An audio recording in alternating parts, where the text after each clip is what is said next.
welcome to another top 5 with Kris 05, guys. 5 days have passed since the latest class sets came into Hearthstone, and in this video we're gonna check out what are the actual best decks in the game right now after it. So I hope you find the video helpful, and if you do, a like and subscribe would be awesome, and it would be awesome if you check me out live on stream each Tuesday, Thursday, and Saturday, where I try to show you the best decks in action. In this video we're gonna check out 5 of the best decks, talk about their mulligans, win rates, and general tips, so you guys know what you could be playing with, as well as what you should be expecting to be playing against. And we're also gonna check out all of the other working archetypes for each individual class too. But now, let's get into it.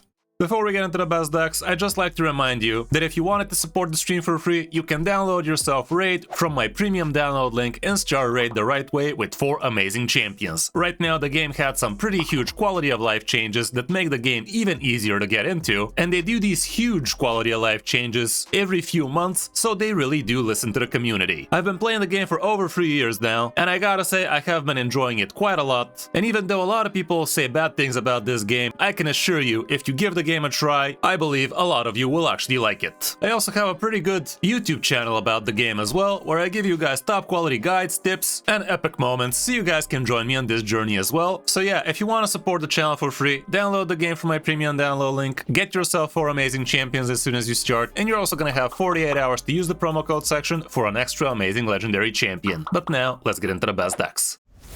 You are not prepared!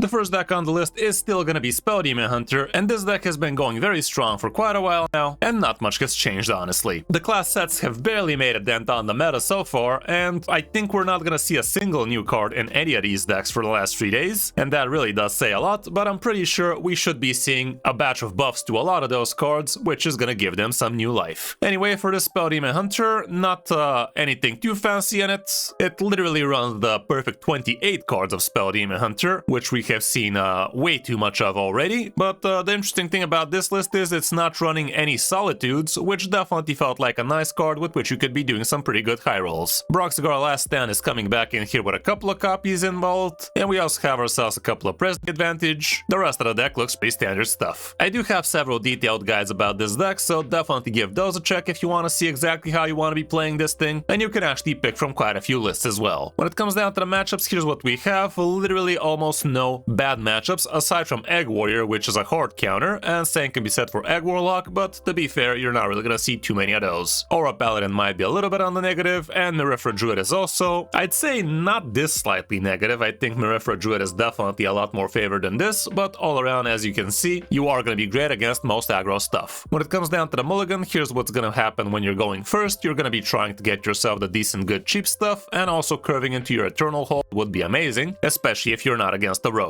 On the coin, we can see plenty of the same stuff, so mulligan accordingly. For other good Demon Hunter decks, it's basically gonna be just Spell Demon Hunter, guys. You could also try Herald Demon Hunter, that one is also working, but as you guys see, there's just so many different iterations of Spell Demon Hunter, and literally the worst list starts from 55.5% win rate, which is kinda insane. But yeah, as I said, Herald Demon Hunter is also out there if you really want to be playing something different from Demon Hunter, but other than that, not much else is happening. Spot number 2 goes to, you guessed it, Dragon Warrior. Dragon Warrior has been also quite the staple of a deck in the meta for quite a long time now, and even though the Prussian Slither Drake took 2 pretty soft slaps on the wrist, it is still a part of the best list, of course. This particular list does have a good amount of removal with things like Searing Fissures, Precursory Strike, the Torches, the Eternal Toils, the Sanguine Depths, and also Erupting Volcanoes, so if you're facing too many tokeny decks like Paladins and Druids, this deck should be decent against those, and you still pose a very meaningful threat with your good dragon package, so a lot of the time you are gonna be the aggressor, but if you're against an even more aggressive deck, you definitely have the tools to handle it. You even have a single copy of Shrouded Informer in here, with which you can find yourself whatever the hell you're looking for in the particular matchup. And yeah, really not much else needs to be said about this deck. It's just way too strong. It's basically free to play, literally just a single legendary, which is free, and everything else is commons and rares, so no wonder everybody is playing this deck. It's just easy free legend for you right now. again, check out my detailed guides about all sorts of different iterations of this deck, and you should be having no problem climbing with it. When it comes down to matchups, here's what we have. Merifra Druid is on the negative, Aggro Pally, Silverhand Pally as well, which is a new class set deck, but everything else pretty good for you, or at least a 50-50. When going first, you want to be getting yourself your good 1-drops, curving into the Prussian Slitter Drake would be great. If you already have a Dragon Brute Keeper can be a keeper indeed, Shadowed Informant is okay on turn 2, Shadow Flame Suffusion can also be okay if you have nothing better to do, but the rest probably not so hot, even though the location might also be okay if you have no better 1-drops. On the coin, again, keep the 1-drops, curve into your turn 3 Prussian Slitter Drake in this case. The Brute Keeper is still great, basically it's the same deal, but here I guess even the Windpeak Worm might make sense if you already have a perfect mulligan. As for other good warrior decks, we're gonna have to scroll a lot to see something other than Dragon Warrior, but we do have some versions with the Herald package, which is cool, and Egg Warrior is also actually quite strong right now if you know how to play it. Here's a Herald version of the deck.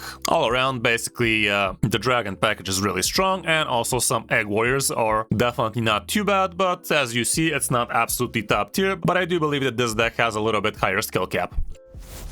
Spot number 3 goes down to Aggro Druid, and this again has no new cards in it, even though the 1-mana 6/6 definitely does look kinda okay. But here, instead of that, we have a couple of long neck eggs, and this is basically the deck I used to hit Easy Legend this month. You can check out my video about it, but I indeed used the 1-mana 6/6s instead of these long neck eggs, which also definitely make a good amount of sense. The scrolls are also not a bad substitute for this card, but basically the perfect 28 cards definitely is gonna be very forgiving for the last couple of cards. What is the deck trying to do? Basically establish yourself a good big board, and then start buffing it, and most opponents really can't handle that, especially if you make it sticky with the help of the Wildwood Circle, which did get nerfed, but it's still strong as hell. The Ravenous Flock makes it extremely easy to actually curve with this deck, like you basically play this on turn 2, and on turn 3 you get to buff it obscenely with things like Hatchery Helper or Overheat, and there's simply not that much AoE going around in the game right now, so usually that board sticks, and you get to make it even stickier with even just half the Wildwood Circle. We have a Midrosil for card draw, Wicker Fang for some big bomb turns, and the rest is just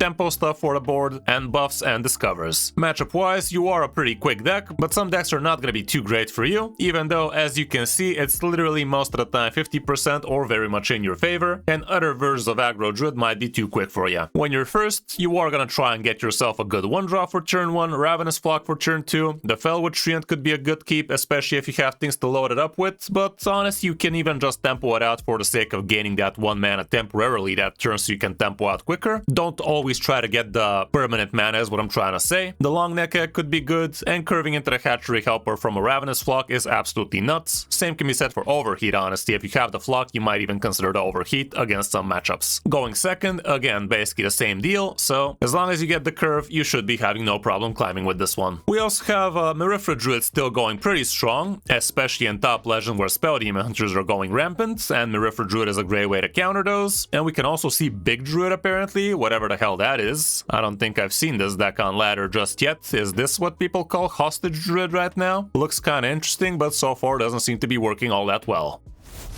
Spot number 4 is gonna go down for Bubble Pally, and this is basically end turn Bubble Pally with the Flight Maneuvers package. And yeah, the deck is still pretty solid. Honestly, I do like the Aggro Pally as well, with a few of the dude cards involved too, but so far the stats definitely lean heavily towards this guy being the better choice. And this is an interesting version of the deck. It has the Sand Fury aura in here as well. We have the Sheltered Survivor, so maybe we remove something big between our Flight Maneuvers, but the rest is again pretty standard stuff, for which I do have videos about, so again, give them a check if you want to know how to play this deck exactly. Nothing too out of the ordinary about the list. It's running the Gelbin package, it's running the Flight Maneuvers package, and you even have yourself a single Silence in here so you can handle some egg decks, I'd assume. The end turn action is pretty cool with the Sentry, with the Bulwark, with the Weapon, and let's not forget Nosdormu. And we still have ourselves the Treasure Guild, so you can find yourself Acceleration Aura nice and quick. Matchup wise, we can see that you don't really have anything too bad. Like, it's literally 46% or far more in your favor, so again, very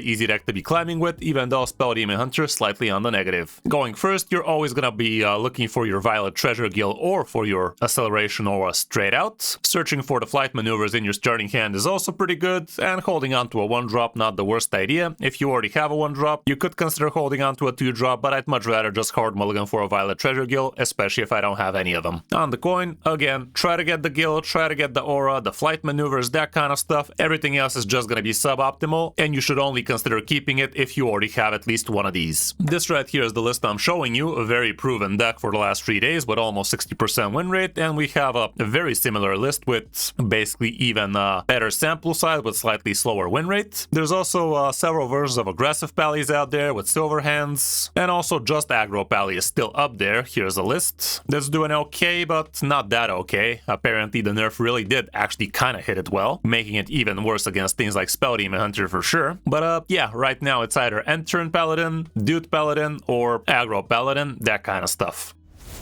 And on the last spot, we could have gone with Face Hunter just as well, but Herald Shaman does have slightly better results than Face Hunter does, so there is that. And with this deck being the last in this top 5, we can safely say that the class set cards so far have not made a dent on the meta whatsoever, and I think we should just wait for the buffs to happen in a week or two, and then we can see them actually start shining. This Herald Shaman list is nothing too crazy out of the ordinary. Honestly, I'm not seeing anything that we haven't seen before. Has a single copy of Hex, single Lightning Storm, the rest is standard stuff, so no need to talk about it too much. Again, several different guides on this deck on my channel, so give those a check if you want to see the deck in action. And let's see how it's performing in the matchup section. The Spell Demon Hunter is going to be a problem for you if you're facing too many of those. Maybe play something else. Face Hunter is also on the negative because you don't have much healing in this one. Burn Mage apparently is also not great for you. Bubble Pally slightly on the negative, and same can be said for Dragon Warrior and Herald Warrior, but just slightly under 50. Everything else pretty solid though. When you're on the play, here's what it looks like. Try to hold on to your good cheap early game Herald cards. The Twilight Egg or the Wailing Vapor would also be great. Straight out holding on to the Witch Apprentice would be okay. Primordial Overseer, especially if you have Static Shack, would be a nice little package to hold on to because this is a nature spell activating this. But this you can also hold on to if you have Ritual of Power for turn 2 as well. Flight Maneuver is still good even after the nerf, and depending on the matchup you might consider Lightning Storm. If you're curving into one of your good 4-drops, that might also work. When you're second, again, keep the Heralds, keep the cheap stuff, keep the card draw, and you should be good. Here's what other Herald Shamans look like. Basically plenty of different iterations of this with small sample size, and this is the one I'm showing you with 58 plus win rate, almost 5,000 games, and we have several other very populated lists with similar win rates. But we can also see Elemental Shaman trying to do something, but so far trying is a very generous word, we can say. Moving down to the classes we haven't mentioned, we can see that Death Knight has Unholy Death Knight still working okay, but it's really not that hot right now in this meta. Herald Death Knight is also looking okay-ish. Still definitely not a deck for easy legend, that's for sure, and the rest is just iterations of these with not very great success. Like I said, Hunter could have made it into this top 5 with this list, 58% win rate, 1300 games, but as you saw, the Shaman had even higher win rate with a lot bigger sample size, so had to go with that. And again, there's really nothing special about this Face Hunter really, it's basically same old same old. We can also see another Face Hunter deck, I'd say, maybe not, some kind of Animal Companion deck with a very small Animal Companion package. Doesn't sound too strong if you ask me. And I gotta say that the Animal Companion Hunter really does feel a lot better than the stats show for it right now. Dragon Hunter even has higher win rate than that, but maybe we need to give it a little bit more time, and God knows Blizzard needs to fix their shit, because right now there's an absolutely stupid bug with Companion Hunter. If you go above 10 mana Animal Companions, things start getting pretty fucky pretty fast. But I do believe there's a skill issue with this deck, and a lot of people do mishandle it. It does look like a simple deck, but you can definitely show some skill piloting it well, and I do believe this thing is gonna start rising in power a little. As for Mage, Quest Mage would be the way to go. You could see plenty of this deck in Top Legend because the deck really does have a very high skill cap, but Burn Mage is also something you could be trying from Diamond 5 to Legend. Apparently it is working okay right now. I don't think it has any new cards in here, but it does look like it has a little bit of rise in power, which is kinda cool.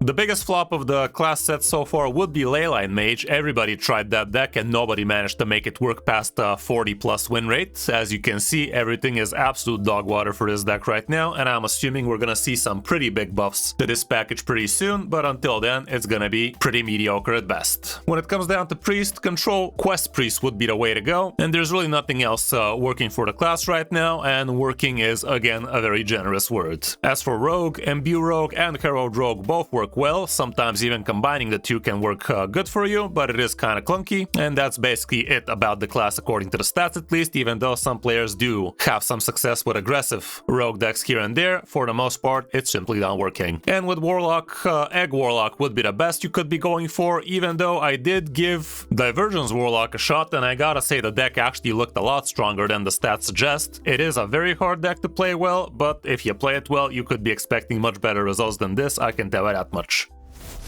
So that's gonna be it for this top 5, guys. Basically absolutely no new surprises from the class sets, they're still pretty garbage, so we should be seeing some buffs to them really soon. But until then, these would be the decks you should be playing for Easy Legend. I hope you found the video helpful, and if you did, a like and subscribe would be appreciated. And don't forget you can download Raid Shadow Legends from my premium download link, and support the channel for free and start the game the right way. Thanks for watching, guys. I'm Kris05, and I'll see you in my next video or stream.